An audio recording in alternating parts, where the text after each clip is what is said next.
بسم اللہ الرحمن الرحیم۔ السلام علیکم۔ میں نماز نہیں چھوڑوں گی۔ حضرت عیسیٰ علیہ السلام کے زمانے میں ایک شخص کی بیوی ہمیشہ باوضو رہتی تھی۔ ایک روز اس نے تندور میں روٹیاں لگائیں اور شیرخوار بچہ تندور پر چھوڑ کر نماز پڑھنے لگی۔ شیطان نے اسے کہا، روٹیاں تندور میں جل گئی ہیں، ان کو اتار لو، پھر نماز پڑھ لینا۔ مگر اس نے نماز نہ چھوڑی۔ پھر اس نے کہا، لڑکا تندور میں گر پڑا ہے، تب بھی اس نے نماز نہ چھوڑی، تو اس نے لڑکے کو تندور میں پھینک دیا۔ لڑکا چلایا مگر اس نے نماز نہ چھوڑی اور اپنے دل میں کہا، 1000 بچے اور ان کی مائیں خدا کے حکم پر قربان ہیں، میں نماز نہیں چھوڑوں گی۔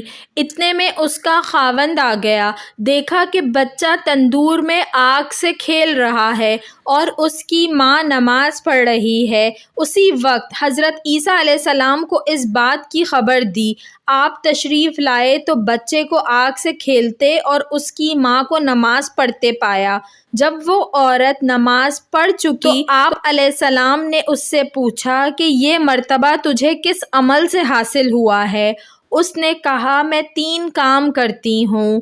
اول تو میں ہمیشہ باوضو رہتی ہوں۔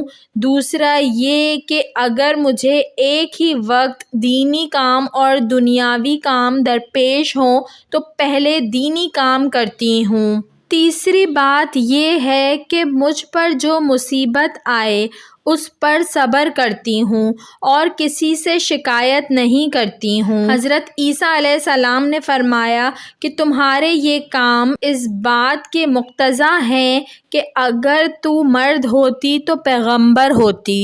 ویڈیو پسند آئی ہو تو اس کو ضرور لائک کریے گا اور ایسی مزید اچھی ویڈیوز دیکھنے کے لیے میرے چینل اردو کہانی گھر کو سبسکرائب کر لیجئے۔ Thanks for watching. اللہ حافظ۔